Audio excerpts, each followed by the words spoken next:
Maganda at mapagpalang araw! DJ Shan here!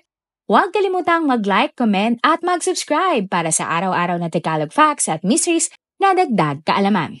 Tandaan, knowledge is power. Mahilig ka bang manood sa mga vlogs? Idol mo ba ang isa sa kanila? Sino ang paborito mong vlogger? International o local? Tinututukan mo ba ang kanilang bawat post sa Facebook, TikTok, YouTube, o sa Instagram? Matagal ka na ba nilang followers simula nang sila ay nag-umpisa at magpahanggang ngayon? Kilala mo ba ang kanilang pagkatao? Alam mo ba kung paano sila nagsimula at kung saan sila nagsimula?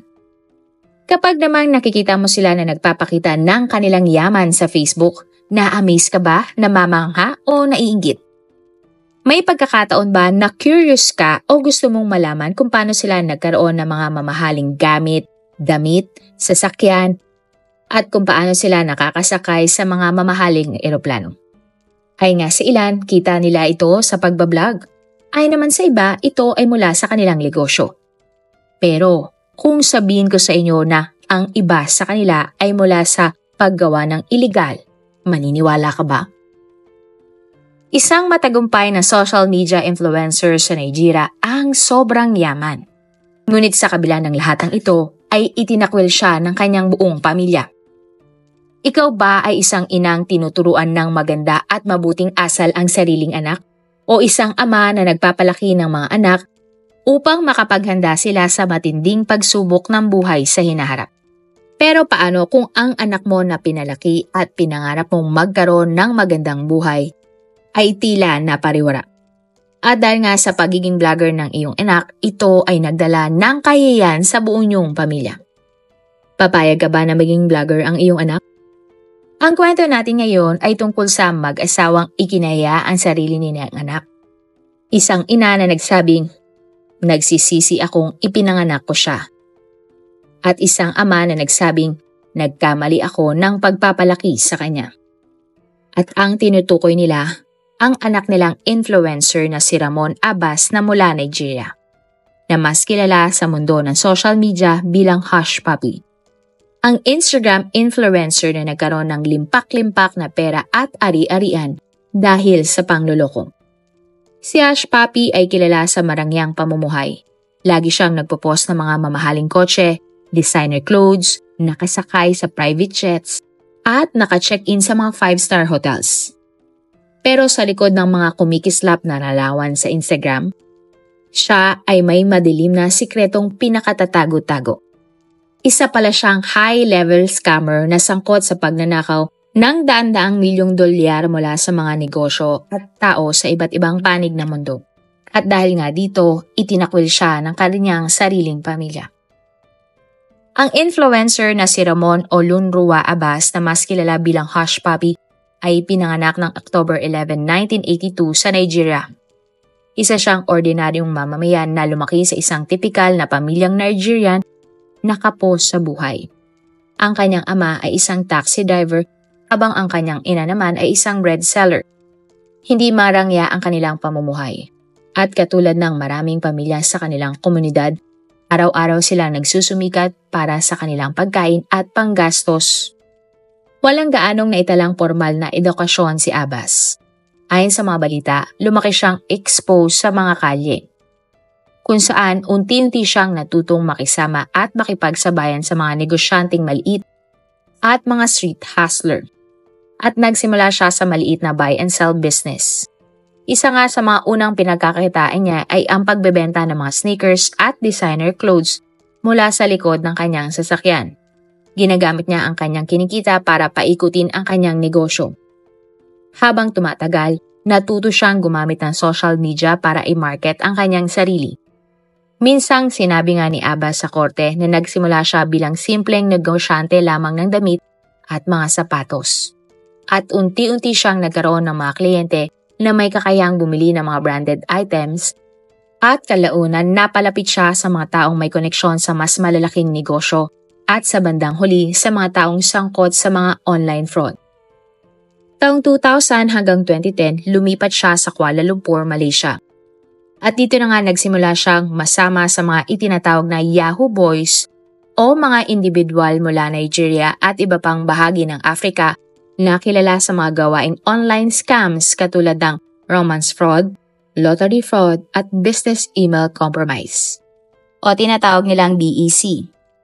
Ang modus nila ay pekein ang mga email galing sa opisyal na kumpanya at lilinlangin ang mga negosyo na nagpapadala ng malaking halaga ng pera sa kanilang mga account. Habang lumalaki ang kanyang kita, nagiging mas agresibo rin ang kanyang earnline persona. Sa Instagram, ipinapakita ni Hushpuppi ang mga mamahaling damit niya mula Gucci, Louis Vuitton at Versace. Ipinapakita rin niya ang mga mamahaling niyang kotse gaya ng Bentley, Ferrari at Rolls-Royce. Ang mga kotse nga na ito ay nagkakahalaga ng 10 to 20 million pesos. May mga post din siyang habang sakay ng private jets at naka-check-in sa mga mamahaling hotels at mayroon siyang hotel accommodation na napakalaking mga kwarto mula Dubai, London at Paris. At umabot nga sa 2.5 million ang kanyang mga tagahanga at followers sa kanyang Instagram account bago ito tinanggal. Kalaunan lumipat siya sa Dubai, United Arab Emirates kung saan mas lumawak ang operasyon ng kanilang illegal na mga gawain. Ayon sa FBI, si Abbas at ang mga kasama niya ay sangkot sa money laundering at wire fraud na may halagang mahigit kumulang $300 million o katumbas ng 16.6 billion pesos. Isa nga sa mga pinakamalaking kasong konektado sa kanya ay ang tangka niyang pagnanakaw ng 100 million pounds o katumbas ng 7.4 billion pesos mula sa isang Premier League football club. At June 2020 nang naaresto si Hushpuppi sa isang coordinated raid ng Dubai Police na tinatawag nga na Fox Hunt 2. Mahigit ilang gabi ang surveillance at matagal na inobserbahan ng mga otoridad ang lahat ng kilos ni Hushpuppi at ng kanyang mga kasagwat. Ang operasyon nga ay isinagawa sa tulong ng FBI at Interpol. Sa mismong raid sa kanyang luxury apartment sa Khalifa area, nakuha mula sa kanya ang humigit kumulang $40 million o 2 billion pesos na cash. Nakumpiska din sa kanya ang 13 mamahaling sasakyan gaya ng Rolls-Royce at Bentley. Nakuha din ang 21 ng mga laptops, 47 ng mga smartphones, at mahigit 100,000 digital files na naglalaman ng mga ebidensya ng iba't ibang uri ng online fraud. At ang isa pa nga sa ikinagugulat ng mga otoridad, nakakumpiska sila mula kay Hushpuppi na database na may halos 2 milyong email address ng mga potensyal na biktima. Isa sa mga hindi inaasahang paraan kung paano na-trace ng FBI ang koneksyon ni Hushpuppi sa mga online fraud ay nag-ugat dahil sa isang simpleng birthday cake na pinost niya sa social media. At matapos ang 1 linggo niyang birthday, naaresto ang isa sa mga kamembro niya sa scams. Kinuha ang cellphone ng lalaki at nakita nga ng mga FBI ang mga mensahe nila ni Hushpuppi sa Snapchat tungkol sa mga email scams. Nang nakita nga nila ito ay hindi nila alam kung sino ang kausap ng nahuli dahil ang username na gamit ng kanyang kausap ay Quiet Dog. Pero ang katotohanan ito ay si Hushpuppi. Kalaunan nalaman nila ang Instagram nito dahil sa isang mensahe. Nakita nila ang birthday cake na post ni Hushpuppi sa Instagram na ikinonekta ng FBI kay Hushpuppi sa iba't ibang mga paraan. Kalaunan nga na-trace ng FBI kung sino si Hushpuppi sa kanyang old visa application form na ipinasa niya na ilang taon na ang nakakalipas. Ang visa application na yon ay nakalagay lahat ng personal information tungkol kay Hushpuppi. Sinimulan nga nila ang surveillance sa kanya at na-confirm nga kung siya ay naroroon. Dahil doon, natuntun siya ng FBI at nagsagawa nga ng isang operasyon para siya ay maaresto. Pagkatapos ng pagkakaaresto, agad siyang in-extradite mula sa United Arab Emirates patungong Amerika kung saan siya sinampahan ng kasong conspiracy to engage in money laundering ng isang federal court sa California. Sa mga sumunod na buwan, unti-unti niyang inaming ang kanyang partisipasyon sa mga fraudulent schemes na nagkakahalaga ng milyong-milyong dolyar. At November 7, 2022 nang sinentensyahan siya ng 11 years and 3 months sa kulungan. Kabilang din sa hatol ay ang utos sa kanya na magbayad ng $1.7 million o katumbas ng 94 million pesos bilang restitution sa mga biktima ng kanyang pang-i-scam. Sa kasalukuyan, si Hush Puppy ay nakakulong sa Federal Correctional Institution Fort Dix, isang medium security prison sa New Jersey, Amerika. Ayon sa mga data mula sa US Bureau of Prisons, inaasahan siyang makakalaya sa August 6, 2029. Ito ay kung makakakuha siya ng maagang parol o good conduct credits habang siya ay nasa loob ng kulungan. Sa likod nga ng marangyang pamumuhay ni Ramon Abbas, ay isang malawak at organisadong network na mga kasabwat na tumulong sa kanya sa mga iligal na operasyon. Ang mga tao na kanyang kasabwat ay may kanya-kanyang papel sa mga transaksyong kinasasangkutan ng fraud at money laundering. Isa na nga dyan si Olalecan Jacob Ponle o mas kilala bilang Woodbury. Isa nga sa mga pangunahing kasabwat ni Hush Puppy. Sila ay magkasamang naaresto sa Dubai ng June 2020 sa operasyon na tinatawag na Fox Hunt 2. Si Ponle ay sangkot sa mga business email compromise o BEC schemes na nagresulta nga ng pagkalugi ng milyong-milyong dolyar ng iba't ibang kumpanya mula Estados Unidos. Ginamit niya ang mga money mules upang magbukas ng mga bank accounts sa pangalan ng mga biktima at ilipat ang mga ninakaw niyang pondo sa kanyang account. At July 2023 nang umamin si Ponle sa kasong wire fraud sa isang federal court sa Illinois. Inaasahang tatanggap siya ng sentensyang higit 10 taon, ngunit wala pang final na desisyon ang korte tungkol sa kung ilang taon siyang dapat makulong. Isa din sa mga naaresto na kasabwat ni Hush Puppy ay si Galeb Al-Mari, na isa namang Canadian national. Siya ay nahuli ng FBI matapos makonfiscate ang kanyang cellphone na naglalaman ng impormasyon kung sino talaga si Hush Puppy.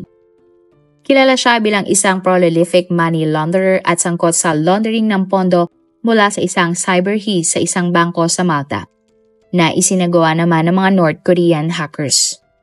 September 2021, siya ay nisentensya ng 11 years at 8 months sa federal prison sa Amerika. Kung makakakuha din siya ng good conduct credit, inaasahan siyang maaaring makalaya sa pagitan ng taong 2031 at 2032. Isa rin sa mga nahuli ay si Abba Kyari, isang Deputy Commissioner of Police sa Nigeria, ay kinasuhan din ng pakikipagsabuatan kay Hush Puppy na ang halaga ay $1.1 million o katumbas naman ng 61 million pesos. Ang kanilang pang-i-scam ay ginawa nila sa isang Qatari businessman. Ayon sa mga dokumento ng korte, si Kyari ay tumulong sa pag-aresto at pagkulong ng isang kasabwat ni Hush Puppy na si Chibuso na nagbanta sa kanilang operasyon. Si Kyari ay kasalukuyang nahaharap sa mga kaso ng conspiracy to commit wire fraud at money laundering. At sa ngayon ay nakadetine siya sa Nigeria habang hinihintay ang desisyon tungkol sa kanyang extradition request mula Amerika. Subalit wala pang final na hatol sa kanya sa mga oras na ito.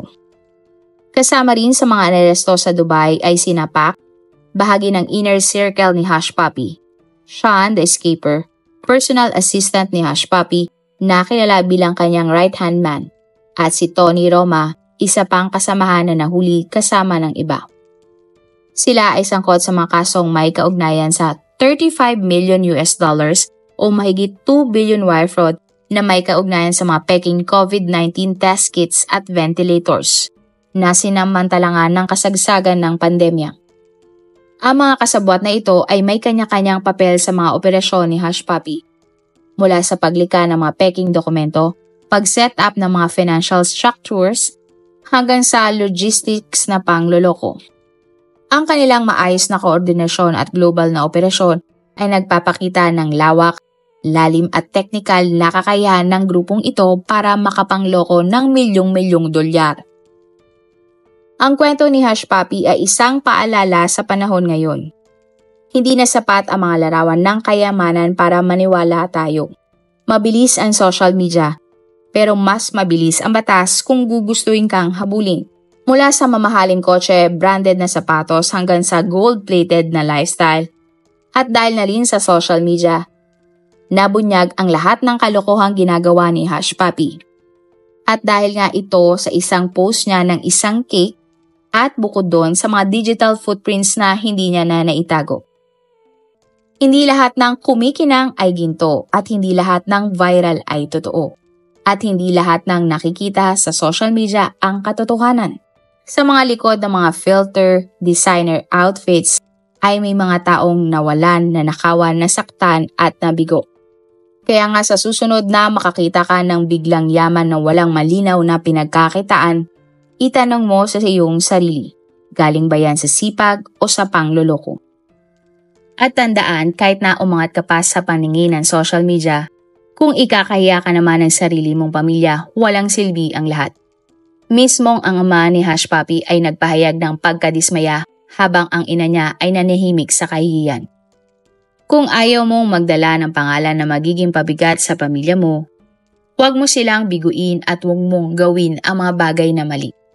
Pero alam mo ba, ayon sa ilan, naniniwala silang ang mga magulang ni Hush Puppy ay talagang sinadyang ikondena siya sa public para hindi sila habulin ng mga otoridad.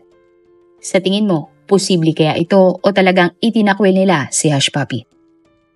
At yan nga ang ating kwento ngayong araw. Kung may natutunan ka o nagustuhan mo ang ating kwento, huwag kalimutang mag-like, comment at mag-subscribe. I-share mo na rin to sa iyong kapamilya o mga kaibigang mahilig din sa facts, crimes at mysteries.